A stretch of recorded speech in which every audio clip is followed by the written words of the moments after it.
Hello, everybody. I'm Larry.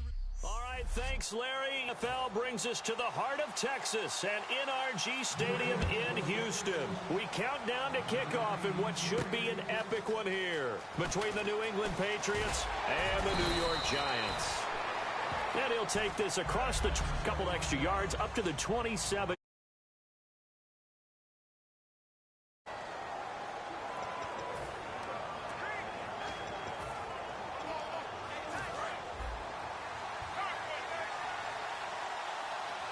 They come up in an empty set. 4 wide receivers, 1 tight end. They'll come out throwing here to start the drive. And incomplete to open things up.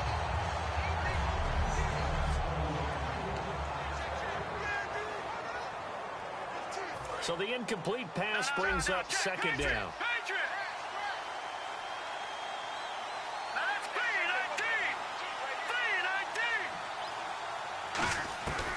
Now they'll throw here out of the gun. Being chased out left. And some room to work. And able to get this one across the 45 before he's brought down. And the play goes for 19 yards. Gives him a new set of downs. You know, I don't think this is the last time we'll see that in this game. This guy is in the game plan. So there'll be design runs as well as his scrambles. Now on 1st down, he'll drop to throw it. They complete it to Hill. And taking it across midfield and inside the 45. It's a 10-yard pickup, and it moves the chains. A glimpse there as to why they like this rookie so much. And that's why they meetings with the coaching staff did. Yeah, when we talked about him, they did. Yeah, they like his work ethic. You know, this guy's running every route well in the route tree and getting better at it all the time.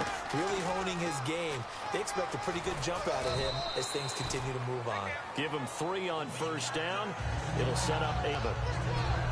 Here's New England defensively. Last year, the #1 overall defense as far as points given up goes. And they've got a lot coming back in 2017. Now, they certainly do. And let's go back to the Super Bowl.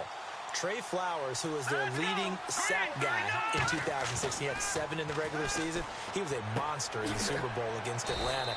He's back there for them. How about Day Hightower at linebacker? His first Pro Bowl in 2016, and then just moving on back to the secondary. Devin McCourty, the guy who quarterbacks him back at safety, he's been to the Pro Bowl as a corner. Give this time to the tailback, and he'll get nothing out of that one. The loss of a yard, and it brings up 4th. And frankly, Brandon, we're talking about things I'm not sure we ever thought we'd talk about in the NFL, and a lot of that is the speed at the linebacker position. A lot of these guys in college, they were safeties. They moved them up to outside linebacker to combat the spread offenses, and now we're seeing it in the NFL. Those same guys using their speed to make plays in the backfield, similar to that one. So they get the ball first here in front of the home crowd under the lights, and they get 3 points out of it. And there's something about a night game, isn't there? A little extra snap, a little extra crisp in the air. What a terrific way to get things started. A little extra excitement, home crowd. That's fielded in the end zone. And he'll elect not to return this one, so they'll bring it out to the 25 on the touchback.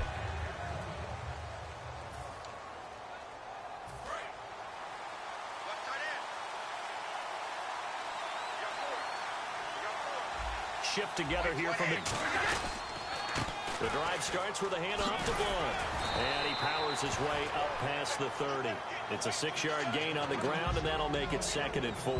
And LeGarrette Blunt just does not go down easy. You know, from my experience as a defensive back, this was a difficult to try and tackle because of the force that he runs with, and he's not going to be daunted no matter it's the 1st quarter or the 4th quarter, Brandon. Well, what shocks me about last year, 18 touchdowns. I mean, the yards were pretty good, 1161.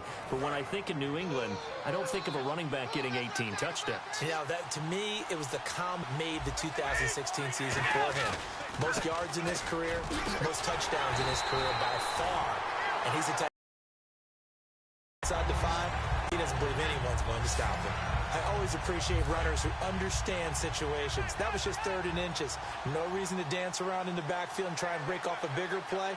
Just go pick up the 1st down, and that's exactly what he did. Throwing on 1st down. And a first hookup with his all-pro tight end, Rob Gronkowski.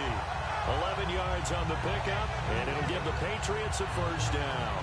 Gronkowski may have had to miss a Super Bowl. Active in that parade, and now he's back on the field. And I'll tell you what, something you mentioned to me is that he was a big cheerleader for his teammates. Never hung his head through the injury, celebrated with him all the way through the title. We've seen superstars in the past, when their team does well without them, they're happy, but they recede into the background. Right? They get out of the way, but they do have pride. They want to feel like, hey, without me, they may take a little bit of a step back. But with Gronk, you never saw that. You saw him with him every step of the way, cheering his team on, happy for their success. They went 11-0 without him in 2016, but I know this, they don't want to try it again. No, they want the big fella back. And here comes play number 6 on this drive.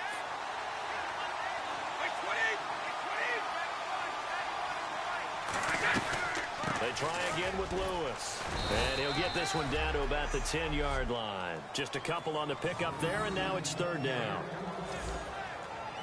Here's play number 7 on the drive. This is 3rd and 7.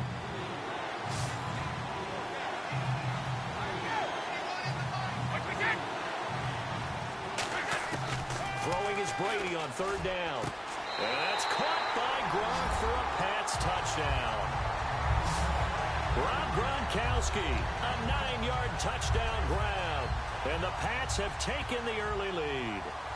What a great weapon. So often, such a big mismatch. And there's no route he can't run. You name it, he's going to do it. And he's a matchup nightmare for the defense. No matter who they put on him, he's going to win the battle. This fielded a few yards into the end zone. Trucks through him. Oh, man, right through him. A yard shy of where he would have been if he had taken a knee, as they'll start at the 21-yard line. New York set to take the field. And fortunate to get points on the board last time. They had to hit a really long field goal to do so.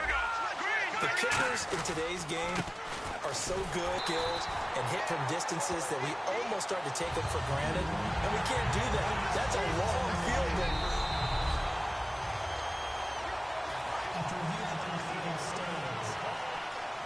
Well, he challenged the play. It did not pay off. And that means he lost a timeout in that challenge. And as a coach, you hate that. Don't know if you took through it yourself, but it didn't go your way. At the end of the day, it all comes back to the head. He challenged the play or not. In this case, it didn't pay off for him. And that's got to be so heartbreaking. You throw that flag, you probably feel really confident, and then all of a sudden, boom, you lose the challenge. Yeah, when you take a look at it, you're throwing that flag because you believe you're going to be right. The other way, you have to regroup. Give them a lot of credit. They ended up running the ball. These were always different when they see a guy running the ball well. Some of them wanted to immediately go to play action and throw it now because it's wide open. While other coaches said, you know something? Until they stop him, in the football. And that might be the direction that they're going to go right now. Offense still needing 10 yards, 2nd down. Well, usually you don't think of the cornerback coming in for a no-gain play, but that's what we had there. Nice tackle. Man, how about the range, too? Coming from the... Nowhere to escape, and he goes down. Chris Long. He's the one that got to him. He takes him down for a loss of 9. Partners, but every now and then you got to know when to get rid of the football and save a little bit of yardage if you're a quarterback. Because now if you're the offensive coordinator, what does it do if it was 3rd and 10 versus 3rd and... Changes everything in terms of play calling and the pressure you might expect to face on the very next down.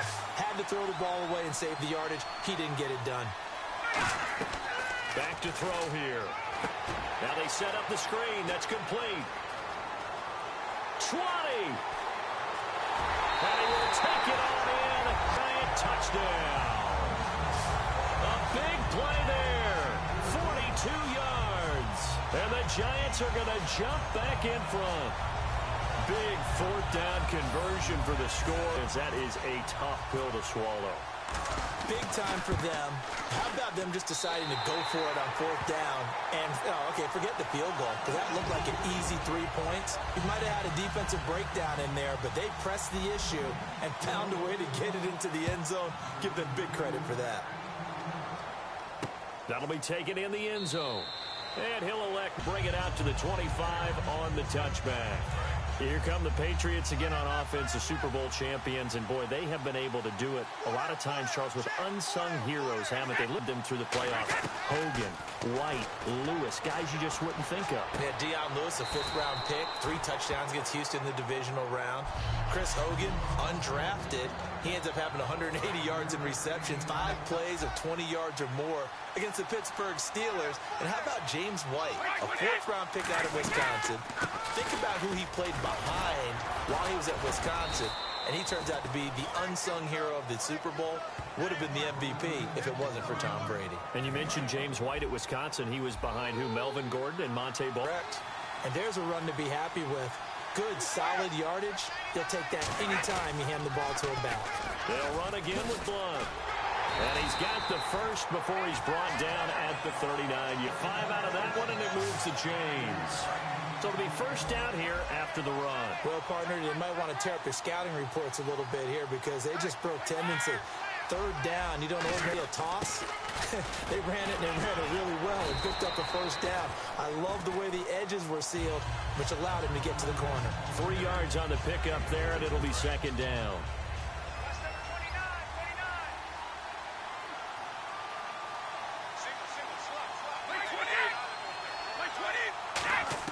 Now they'll throw with Brady. Wide open, Gronkowski. His 2nd touchdown of this Super Bowl. And the Patriots have retaken the lead. That's a heck of a start to this one for him here in the first quarter. 2 receiving touchdowns, just getting the game underway, essentially. We got to figure out how to slow this guy down because when one guy shreds your team, that's demoralizing. Make him spread it around at least. But right now, he's showing no signs of slowing.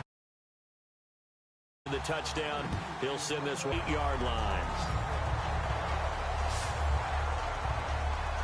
The Giants offense now gets ready to head back onto the field. That last drive, it was a good mix.